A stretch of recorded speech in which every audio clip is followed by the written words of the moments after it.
Christmas is fast approaching, and as a little seasonal extra, I'm offering this episode based around material from my book, The Krampus and the Old Dark Christmas. This will be a solo recording, as Mrs. Carswell is visiting her mother this week for some much-needed rest and relaxation, but she'll be back again for our annual Christmas Ghost Story, which comes out on Christmas Eve or shortly before that. I hope you enjoy episode 136, La Befana, the Witch of Twelfth Night.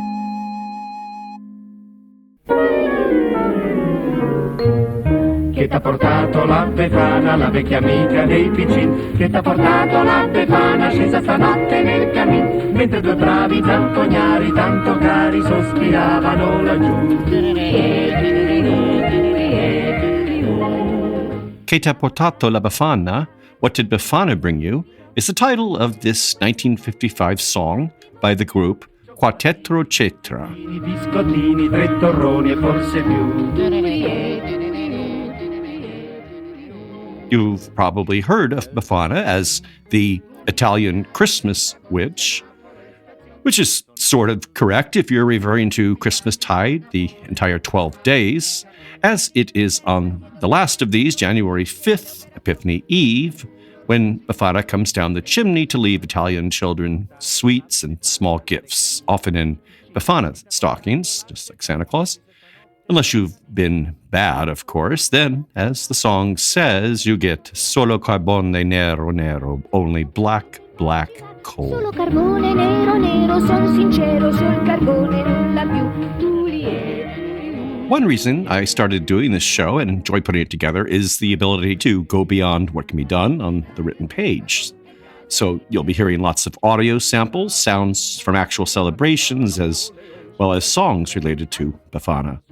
We'll have more of these shortly, but first, let's hear what I have on Befana in my book.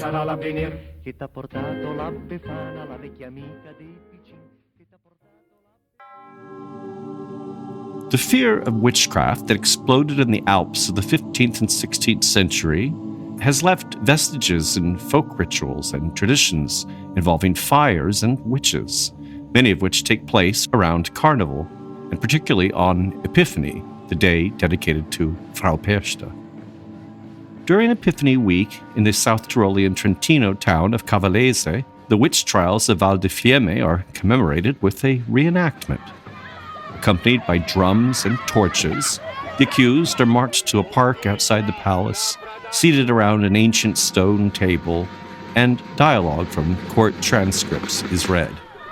Margherita da Tesido.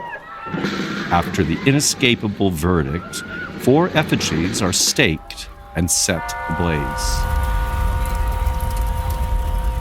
Likewise, in the Bavarian Alps, the town of Borberg performs the Eggerspiel, a folk play inspired by a rash of witchcraft trials that took place in the region between 1586 and 1592.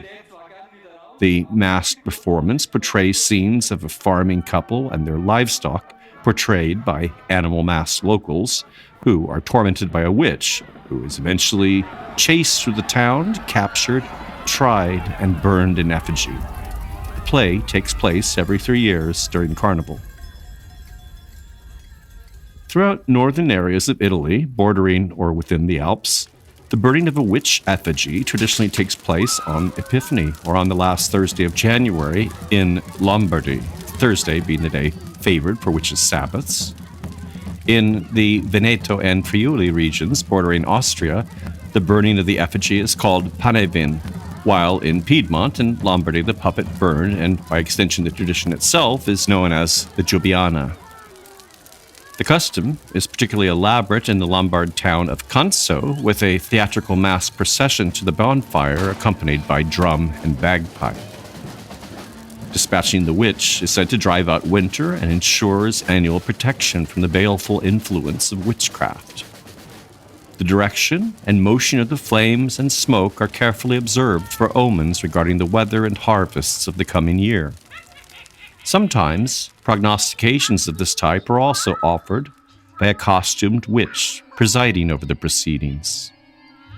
In Veneto and Friuli, the costumed witch present at these fires, as well as the rag or straw effigy burned, is known as La Befana, a name understood to be a corruption of the Italian word for epiphany, Epifania. Throughout Italy, and even in Sicily, far beyond the northern bonfire customs, La Befana is an integral part of the holiday season.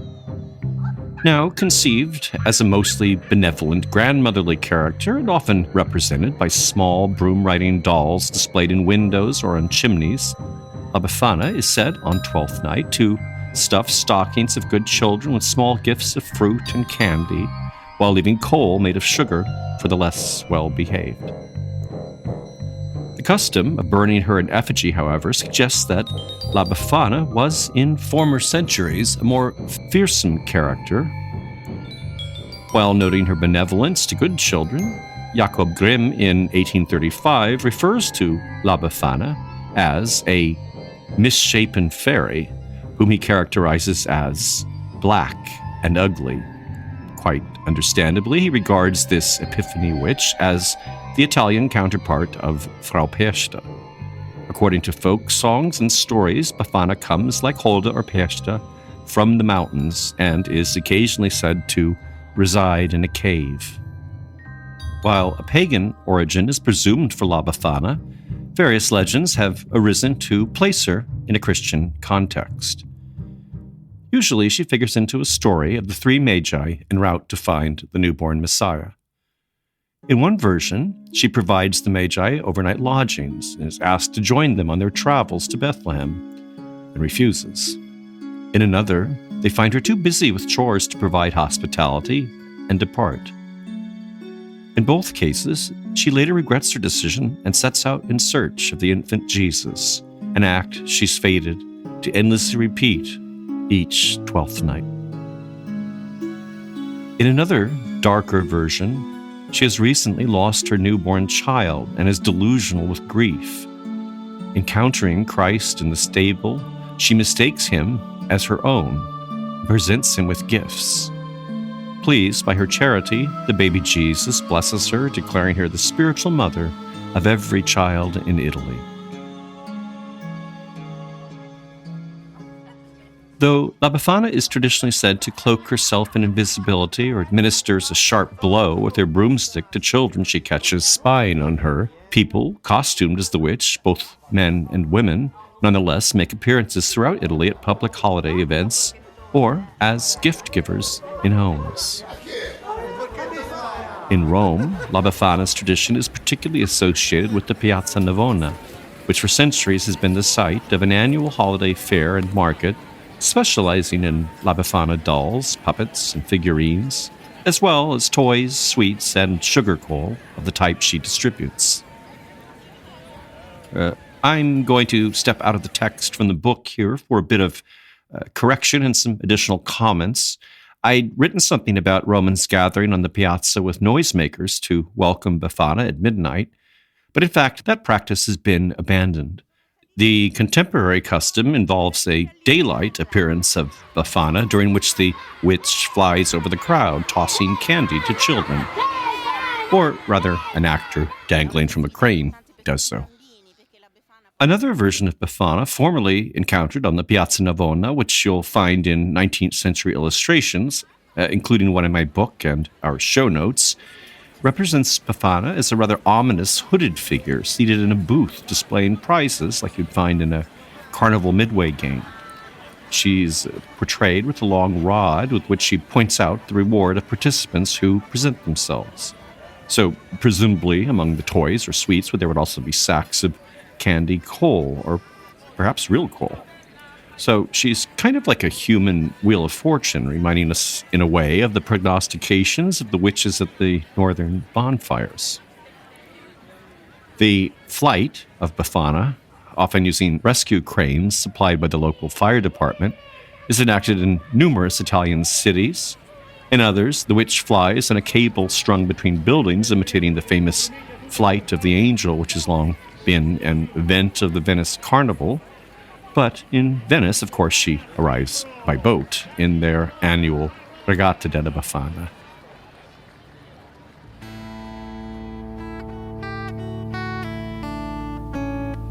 la Befana vien di notte con le scarpe tutte rotte, il vestito alla romana. Viva viva la Befana, viva viva la Befana. You're hearing some of the nursery rhyme or song, La Befana vien di notte, Befana comes at night, with a bit of another Befana song, Ecco donna la Befana. Here, ladies, is La Befana. It's a lovely sort of medley arrangement by the group Lumatica Emiliano Romagnola in collaboration with Stefano Zuffi. There are many versions of Befana Comes at Night, but most all of these mention her broken shoe, her patched skirt, which is sometimes described as Roman or Spanish, in a Spanish style, I guess.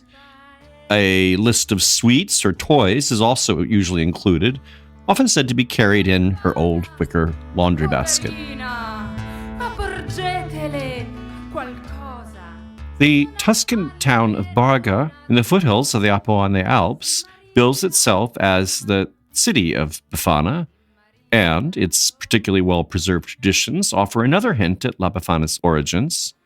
Here, and in several towns of southwestern Tuscany's Marina region, the costume Befana is accompanied as she makes her rounds from house to house by carolers known as Befanotti. Like the witch, the singers dress in ragged or old-fashioned peasant clothing as they're said to represent departed ancestors. They may also blacken their faces with soot to give themselves a more otherworldly appearance. Among many theories attempting to account for La Befana's origins is a suggestion that she originally was part of just such a troupe of ghostly beings. Whatever the case, the witch's connection with the dead, as represented by the Befanotti, could only bolster Grimm's assertion that La Befana and Holda or Persta are equivalent. Like Persta, Befana goes by a myriad of regionalized names. In the Veneto and Friuli regions, she is sometimes known as Redossa, Redodosa, or Aredodosa, the latter, according to some scholars, a corruption of Herodias, a figure often identified with Frau Persta. Sometimes she is accompanied by 12 children, recalling Persta's Heimchen. The Heimchen I also earlier identify as the souls of unbaptized children. In the province of Belluno along the Austrian border, Redosola emerges from her cave once a year to be burned in effigy. In Tuscany, Befana is said to emerge from a cave alongside Redodosa and Marantega, the folkloric names given the three fates in that region. The connection with caves in these stories further links the figure with Holda or Hola and her underground dwelling in the Venusberg, or perhaps more directly with Cibala and the cave in Norcia. This is something I mentioned earlier in the book also. It's a sort of sibyl or fairy that lives in a particular cave.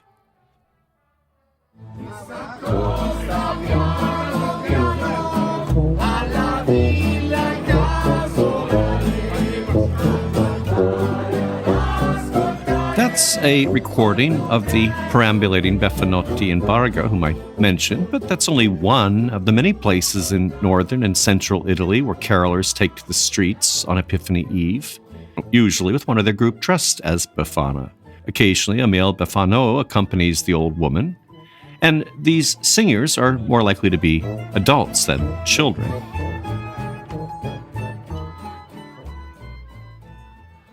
In Italy, the songs sung reference not only Befana, of course, but the religious significance of the holiday, the arrival of the Magi, the infant Christ and Holy Family in the stable or cave.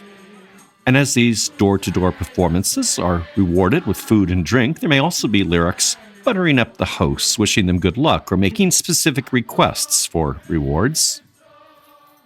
Umbria is a region well known for Epiphany Eve caroling, which you are hearing in the background.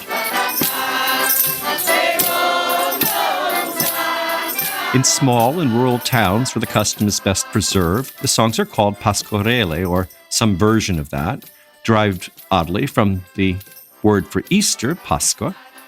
There are 3 Easters in central Italy: Epiphany Easter, the one we're talking about, Easter of the Resurrection, that's Easter proper, and Pentecost Easter in summer.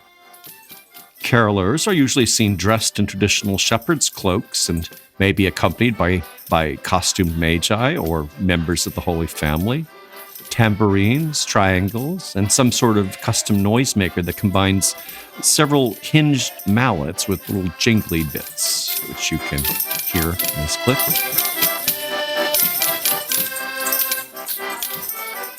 Lyrics of some of the songs, called stornelli, are improvised around a simple pattern, and in some regions there are bagpipes, which are widely associated with the Befana tradition.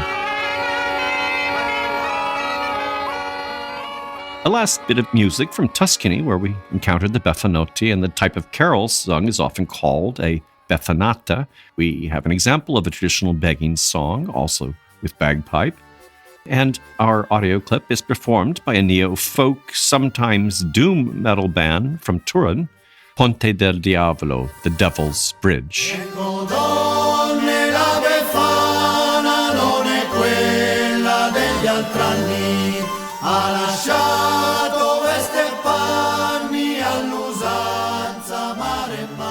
We've mostly been hearing from northern Italy, but in the south there's one more Epiphany Eve custom worth a mention. It's called Night of the Cucibocca and takes place in one particular town, Montescaglioso in Basilicata. Aside from the date, it would only be related to Befana if we interpret the origin of that custom as relating to the returning dead.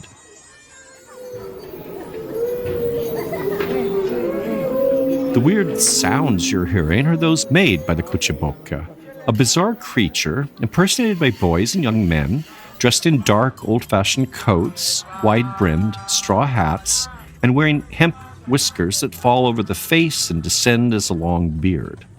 On their eyes, they wear spectacles made of orange rinds, and in their hands they carry lanterns. Attached to their ankles are short lengths of chain, which you can hear rattling here. That last detail, along with their doleful moaning, is a clue that these figures represent souls escaped from purgatory for this one night. They're made more fearsome still by curved bits of wire representing long needles with which they are supposed to sew shut the mouths of loud, unruly children. Shades of Frau Pester, in a way. Of course, there's always a multiplicity of theories offered to explain folk traditions, so in addition to that of ancestral souls returning from the other side, we have a theory which relates Befana to an ancient Roman goddess. In 1823, the Reverend John J. Blunt articulated the idea in his volume, Vestiges of Ancient Manners and Customs Discoverable in Modern Italy and Sicily, writing, Befana appears to be an heir of a certain heathen goddess called Strenia, who presided over the New Year's gifts, Strenae, from which indeed she derived her name. Her presents were of the same description as those of the Befana, figs, dates, and honey. Moreover, her solemnities were vigorously opposed by the early Christians on account of their noisy, riotous, and licentious character. Strenia, or Strenae, was indeed a goddess of the new year, renewal, and purification, to whom a sacred grove was dedicated at the top of Rome's Via Sacra. Laurel boughs or twigs from the grove were carried in processions and presented as gifts or tokens of luck for the coming year. And these, as Reverend Blunt suggests, were later replaced by other gifts retaining the same name, Strenae. To this day in Italy, Strena di Natale is a term for Christmas gifts, particularly those given to customers or employees. The real evidence for the Befana connection, however, Blunt seems to be unaware of. It's the usage of the name Strina, or the Vecchia Strina, the old Strina, in Sicily. She's a nocturnal gift giver, in most every way identical to Befana, but for the date, she comes either on Christmas Eve or New Year's Eve. And of course, she too has her traditional songs, which you're hearing.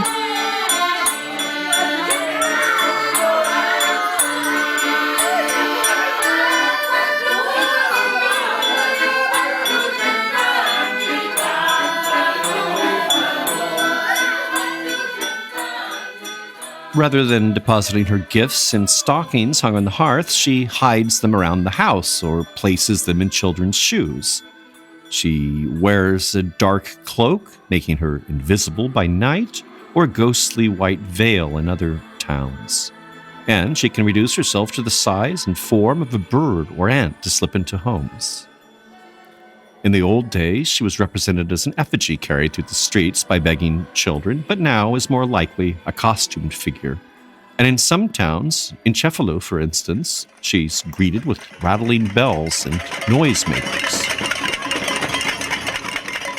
Bistrina is said to make her home in wild, remote, and mountainous places like the Befana, descending to the towns when the season comes, riding a sure-footed donkey or with the animal bearing her gifts. Outside of Sicily, you also see Befana often making use of a donkey, though her mode of transport is increasingly the broom, a less localized concession to Western ideas about witches. Which brings me to my final topic. Signori e signori, io mi chiamo Peppino Giudicello. And what a woman you are. Peppino, oh you little mouse, so won't you go away? Peppino, the Italian mouse, is a 1962 novelty number recorded by Italian-American New Yorker Lou Monte. It was successful enough to spawn a 1963 sequel, Peppino's Friend, Pasquale, the Italian pussycat. Pasquale, ti piacciono i figli? Non c'è male. If you don't get out of here, I'm gonna call un gappaga. And another, Palucci, the Italian parrot. Once upon a time, there was an Italian parrot called Paolucci. And two Marius. But none of this would have happened without the granddaddy of them all, recorded in 1960. Hey, jingity jing, it's Dominic the donkey. Jingity jing, the Italian Christmas donkey. La la la. Maybe you've heard it, and if you have, you've surely wondered, why a donkey? Now, I have a theory, and while I think you know where I'm going, I should say the song nowhere mentions Befana. Dominic the donkey helps Santa Claus deliver his gifts. My theory involves an imaginary meeting in the New York offices of Roulette Records, a company, by the way, known for its ties to the mob. Not that this has anything to do with the mafia. My theory involves record company executives, Lou Monte, and the actual writers of the song's lyrics, Ray Allen, Sam Salzberg, and Wandra Merrill, all clearly not Italians. So I'm imagining Lou Monte pitching his idea for a Christmas song about Befana's sidekick, Dominic, and I'm imagining an executive saying, "You want a Christmas song about a witch?" I don't think so. It's going to be Santa Claus. And Lou wants to sell the song, and he's already got the catchy refrains, so he gives in. They throw him a bone, sprinkling in some Italian words and calling Santa Claus San Nicola in one line. But the team of Allen, Merrill, and Salzberg don't even know that isn't what Italians call the gift bringer. He's Babbo Natale, Father Christmas. Monte knows that, but he's happy to sell the song and is already working on something about a mouse. That's my theory, my gift to you, and an earworm to haunt you for the season. Merry Christmas. It's Dominic the donkey. Jingity jing, the Italian Christmas donkey. La la la la la la la la la la la la la la la la la. Hey Dominic, what an